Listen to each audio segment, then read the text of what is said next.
We're going to get started now. Today we have Dr. Moore here today, so I'll turn it over to him for some brief remarks. Good morning. Bonjour à tous. It has now been more than a week since we lifted most of the remaining provincial public health and workplace safety measures in our cautious, phased approach in Ontario. Key health and public health indicators continue to remain stable or are improving in most areas of the province. The percent positivity of tests is generally stable, and new admissions to hospital and ICU have been stable or declining. We are seeing continued decreases in the numbers of outbreaks in high-risk settings such as hospitals and long-term care homes.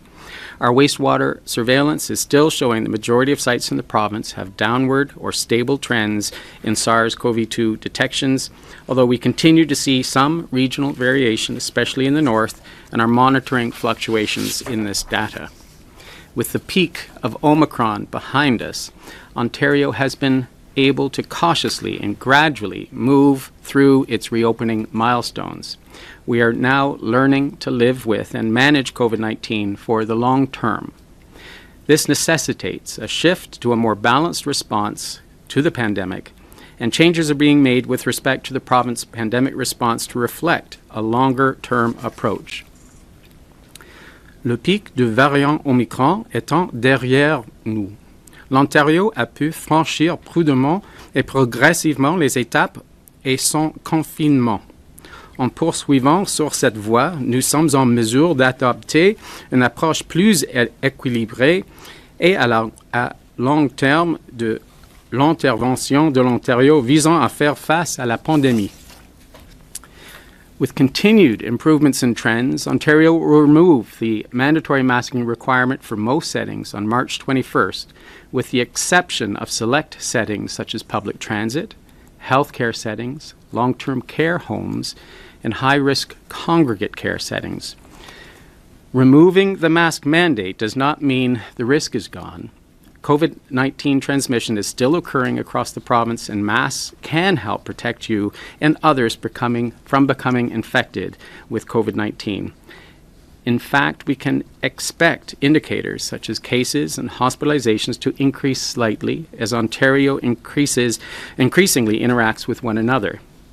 However, thanks to our high vaccination rates and natural immunity that is developing, as well as the arrival of other therapeutics and antivirals, Ontario has the tools necessary to manage the impacts of this virus. For those most vulnerable to the virus, it is still strongly recommended that you continue to wear a mask. And please continue to respect the masking requirements that remain in place, such as federal requirements for returning international travelers. As a society, I am asking that we remain kind, considerate, and respectful towards those who continue to choose to wear a mask. And we should all be prepared that we may need to resume mask wearing if a new variant of concern emerges, or potentially during the winter months when COVID and other respiratory viruses are likely to circulate again. On Tuesday, March 1st, I revoked the instructions for mandatory COVID-19 vaccination policies for the Ontario Public Service and for post-secondary institutions. A process is now underway to gradually revoke all directives and instructions by the end of April, with a focus on moving away from emergency measures to ongoing operations, moving away from reliance on provincial emergency direction through mandatory requirements, providing consistent guidance both across and within sectors, and ensuring support for the most vulnerable are removed last, and lifting of measures in a coordinated fashion. For case and contact management, I want to spend a moment to go over some of the changes that have been made in our approach to case and contact management and isolation requirements. The guidelines are being updated to minimize the burden on workers and families while ensuring our highest risk settings continue to be protected. The changes include updating isolation recommendations for household members and close contacts of individuals who test positive for COVID-19 or have symptoms of COVID-19. Previously, everyone in the household of someone who was sick or had tested positive had to stay home as well. With these new changes, household members do not have to stay at home if they are 18 years or older and have already received their booster dose, or if they are 18 years of age and under and are fully vaccinated. These household members still need to wear a mask outside the house and avoid vulnerable people in high-risk settings like long-term care homes for 10 days. But they can continue to go into work and or school as long as they're asymptomatic. For those non-household members who have been in close contact with someone with COVID-19, you are no longer required to self-isolate regardless of your vaccination status. You do have to self-monitor for 10 days, wear a mask when outside the house, avoid activities where mask removal would be necessary, and avoid vulnerable individuals in high-risk settings like hospitals. These requirements for masking or of recovering cases and contacts still apply when there are no longer masking requirements in the general community. If you have symptoms of COVID-19, you still need to isolate right away and get tested via a PCR if eligible or rapid antigen test if you have access to one. For those who choose to get boosted, not only are you better protected from COVID-19, but as long as you do not have any symptoms, you are no longer needed to isolate if someone in your household is sick. For education, as we continue to ease public health measures, we are also working with the Ministry of Education to align measures in schools and childcare with those in the community as much as possible. And as of March 21st, schools and childcare providers will no longer be required to conduct on-site verification of screening for all children, students, and staff. Children, students, and staff still self-screen before attending school or childcare every day and stay at home if they are experiencing any new or worsening symptoms of illness. The province is also aligning with changes to community measures, including eliminating cohorting and distancing requirements. And in alignment with community masking requirements, masks will no longer be required of children, students, and staff, or visitors in childcare, schools, school board offices, and or student transportation. Just as in the community, should individuals choose or are required to continue to wear a mask at school or childcare, I would ask that we respect and be supportive of these decisions. The government will continue to provide free masks and personal protective equipment for staff and students that choose to wear them in both school and childcare settings. While these measures are being lifted, the government has also made 3.6 million rapid antigen tests available to school boards and childcare settings every 2 weeks, and these shipments of RATs will continue to support symptomatic testing for students, staff, and children. They will also be provided to staff and students who return from an unplanned absence. Staff and students can also access RATs via participating community supports. This is my last scheduled weekly COVID-19 update, and I want to thank Ontarians for their resilience and commitment to community as we've navigated this global pandemic together. Your sacrifices and collective actions have made a difference. Je tiens à remercier les Ontariennes et les Ontariens pour leur résilience constante et leur engagement envers la collectivité alors que nous traversions ensemble cette pandémie mondiale. Vos sacrifices et vos actions collectives ont fait la différence. I also want to acknowledge that Friday, March 11th, is the National Day of Observance to honor those who have lost their lives because of COVID-19. Over 6 million people globally. To the friends, families, and communities who have lost loved ones, I offer my sincere and heartfelt condolences. I also want to recognize everyone who has been impacted by COVID-19 and thank our dedicated frontline workers for their incredible sacrifices in our fight against this virus. While I may not be delivering updates every week, my team and I remain steadfast in our commitment to protecting the health and safety of Ontarians, and we will closely and carefully monitor COVID-19 trends across the province. We will not hesitate to take action should the situation change, and will inform Ontarians of any significant developments. The lifting of public health and workplace safety measures and the end of weekly updates does not signal that COVID-19 has disappeared or that the pandemic is over. What it means is that we have come to a place where we know what we need to do to manage this virus and to keep each other safe. We need to remain vigilant. We need to stay home when we're sick. And most importantly, we need to get vaccinated and boosted. Vaccination is the best protection against COVID-19 and the best protection for the progress we have made. Bien que cela ne signifie pas que la COVID-19 a disparu ou que la pandémie est terminée, nous savons maintenant ce que nous devons faire pour gérer ce virus et assurer la sécurité de tous. Nous devons rester vigilants. Nous devons rester à la maison lorsque nous sommes malades et par-dessus tout, nous devons nous faire vacciner et recevoir la dose de rappel. La vaccination est la meilleure protection contre la COVID-19 et la meilleure protection des progrès que nous avons réalisés. And thank you. Merci. I jumped the gun. Happy to take questions. Dr. Moore, thank you. We're not doing PCR testing, or virtually no PCR testing. There's no RT value.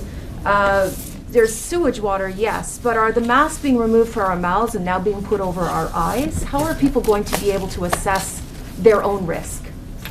So we have very much a robust surveillance strategy in Ontario. We'll continue to have on the ontario.ca website the updates to hospitalization across Ontario, what proportion of those hospitalizations are caused by, and happily the percent is decreasing on a weekly basis. We're now around 45% of admissions are caused by COVID-19. We'll also clearly update the ICU impact from COVID-19. We will be publishing the percentage positivity of the PCR tests that are done, and we still have a robust PCR testing strategy at around 20,000 doses or 20,000 tests a day, and that percent positivity is remaining relatively stable. As well, on the Ontario Science Table dashboard, they are updating the surveillance from septic. So I do believe we have a robust surveillance strategy. Public Health Ontario will also be publishing the strain and strain dominance, and as you know, the whole genome sequencing remains quite robust. We'll also be partnering with our federal counterparts to understand what strains could be imported into Canada, and we'll be making that information available on a regular basis as well. So I'm confident in our surveillance strategy. Health units for the 34 regions across our province will be updating their websites to inform the public about the overall risk in their communities and the percent positivity and the rate of illness, rate of detection of positivity. Doctor, how confident are you that you had enough data to make a decision like this on masking? Well, I think we've been following the trends ever since we've experienced the start of Omicron. So to go back, we peaked around the third week of January in Ontario and have had a peak in hospitalizations in ICU at around 4,000 and 600-700 admissions to the intensive care unit.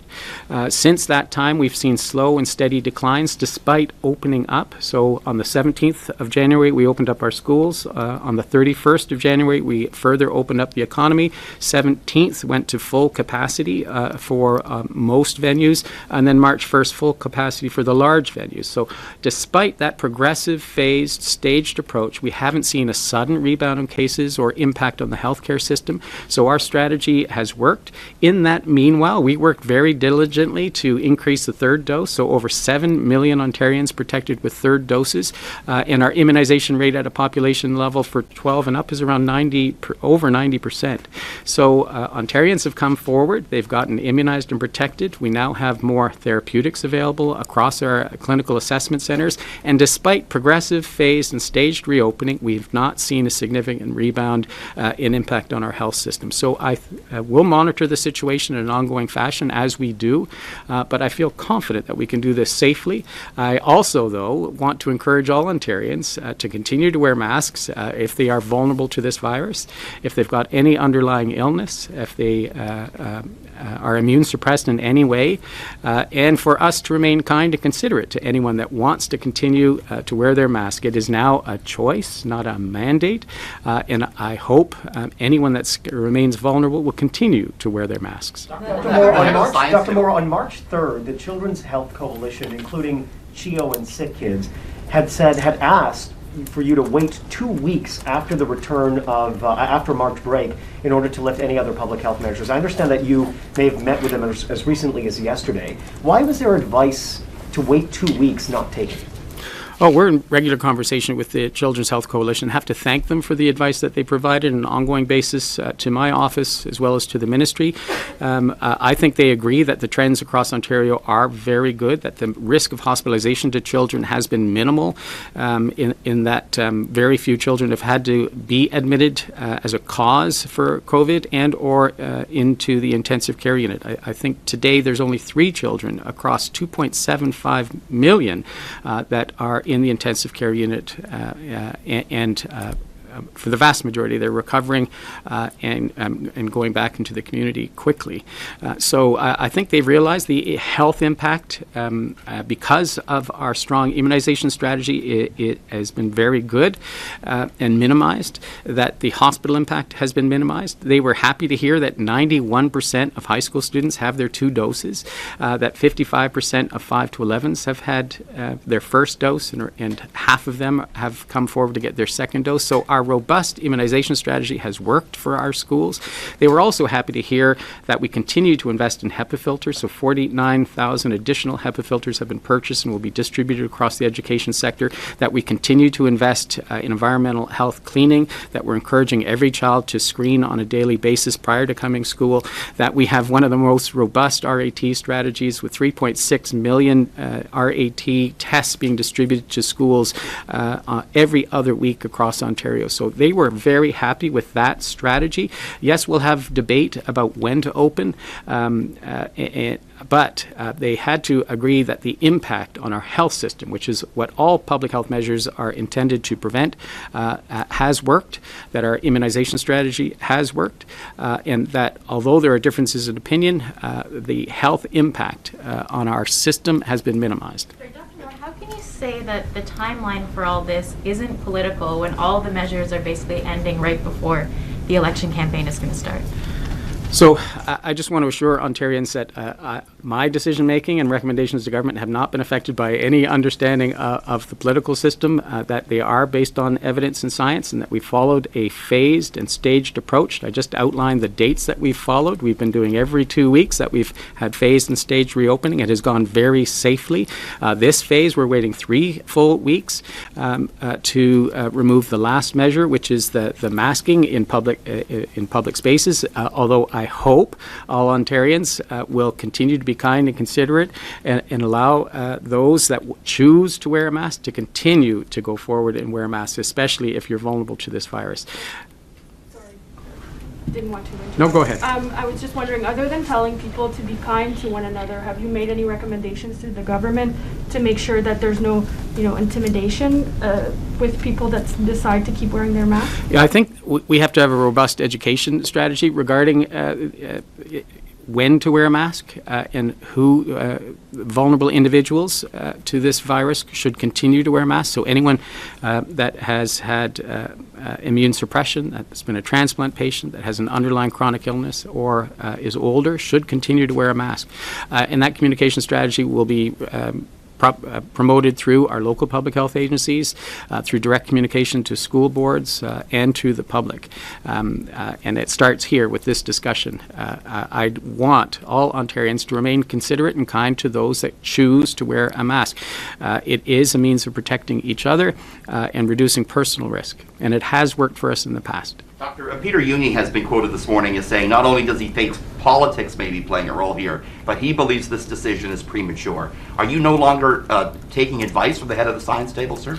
Oh, I'm in regular contact with Dr. Juni. I'm also in regular contact with my team, which is an excellent team within the ministry, and I meet regularly with my federal, provincial, and territorial colleagues, and we just met yesterday.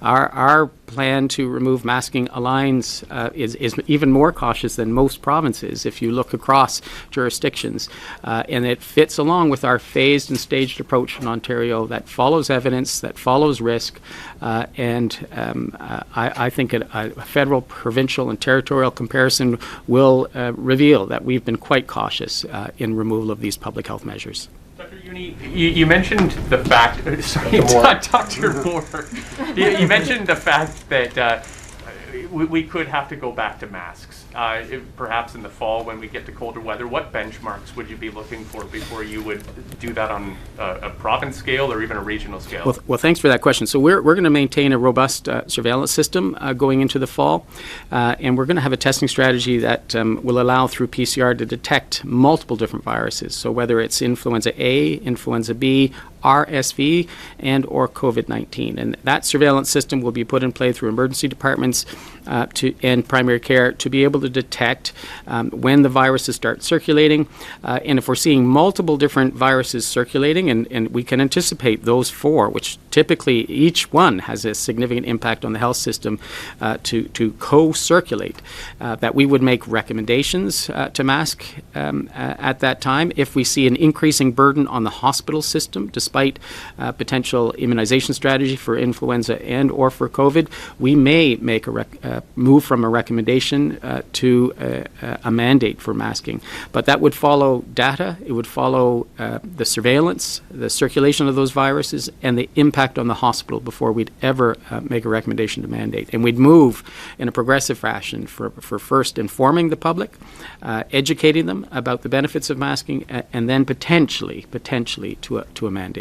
Tell us why you wouldn't keep this in place for elementary schools where we haven't seen the rate of vaccination that we've seen in high schools. Why not keep it in place longer in elementary schools, Doctor? So just to reinforce, it's now a choice, and I hope parents choose to mask if their child's vulnerable to this virus. The good news is that over 50%, 55% have had their first dose, and the vast majority of those are going to have their second dose, that the risk to hospitalization of those children from 5 to 11 is quite low, that the measures that we put in place in schools have worked. I'm so happy to announce that we've had only one closure of a school in Ontario of the 4,844 schools as of yesterday, so the measures are working.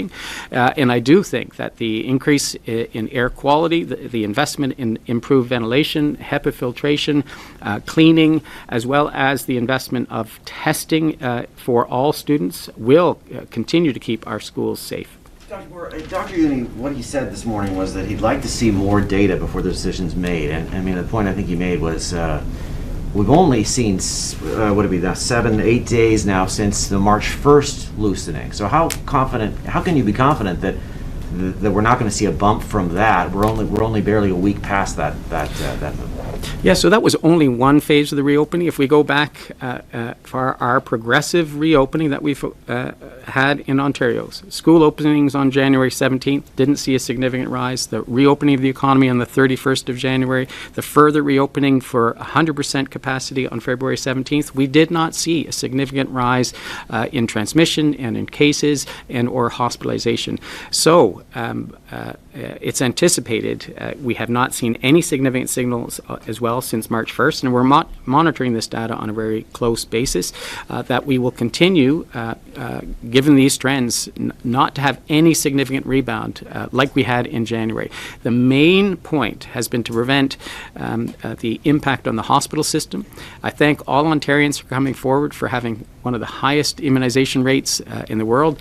7 million additional Ontarians have come forward with their third doses, which further protects our hospital system, protects against admission to hospital and severe complications of COVID-19. And I absolutely encourage in the coming 12 days that if you haven't had your third dose, please come forward and get it. Dr. Moore, what are you going to do on March 21st personally? When you go into a mall, when you meet with coworkers, when you go anywhere, maybe a hospital, what are you going to do? Are you personally going to go mask-free from the 21st onwards, or are you going to continue to wear your mask?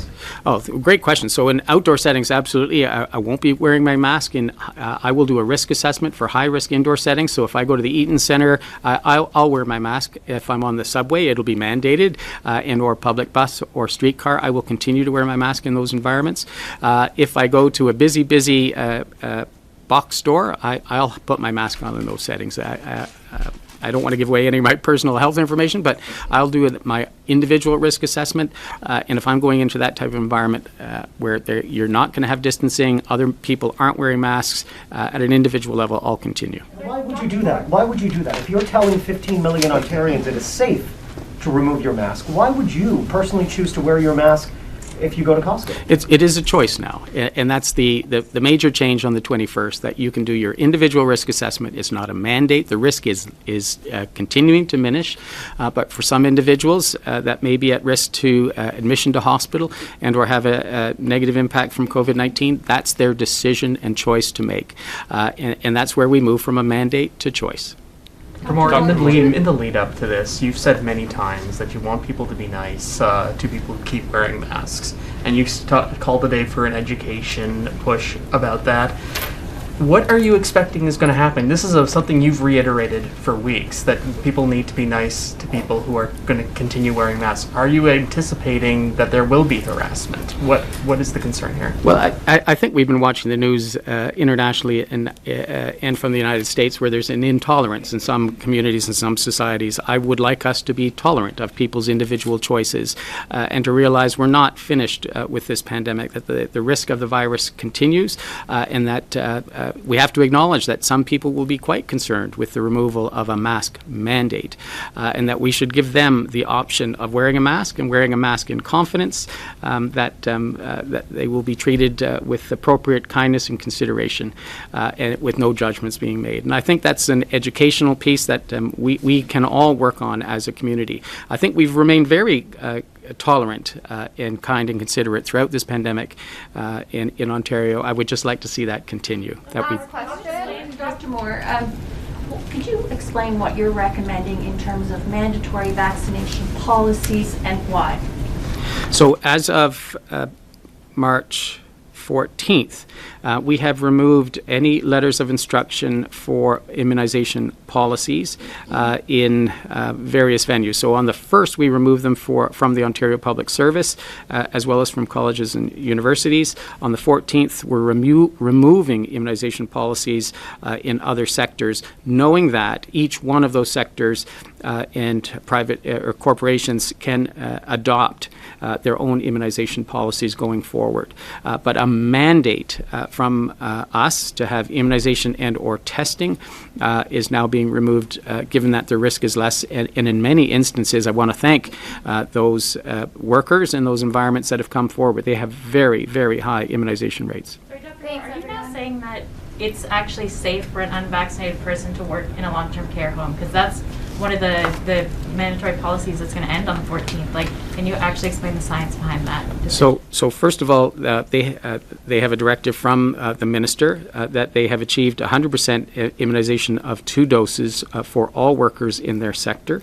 A significant proportion, I think it's in the 80s, have come forward and gotten their 3rd doses in that sector. The most important component now going forward is maintaining that high level of immunization and immunity, but also adhering to all best practices in infection prevention and control.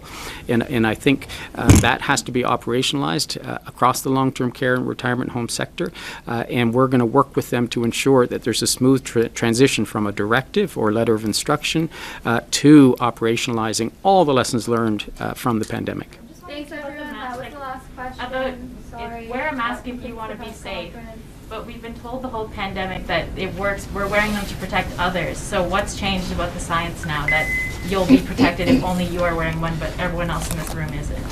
So the risk now is less than it was in the 1st, 2nd, or 3rd week of January, and because the risk is less, our public health recommendations have to be proportionate. They have to be balanced, and you have to recognize you can't mandate masking forever, that it has to be eventually an individual choice based on an individual's risk assessment. And we're at that point by March 21st that we're asking Ontarians to do an individual assessment, acknowledging that the risk remains, but that we're well over the peak of activity across Ontario, and we have to learn to live with this virus. Many have been infected already and recovered. Many have had their 3rd doses and are prepared to not have to mask in public spaces. And we have to acknowledge that they have that right now to not have to wear a mask, and that each individual has to do their own risk assessment. Thank you, everyone.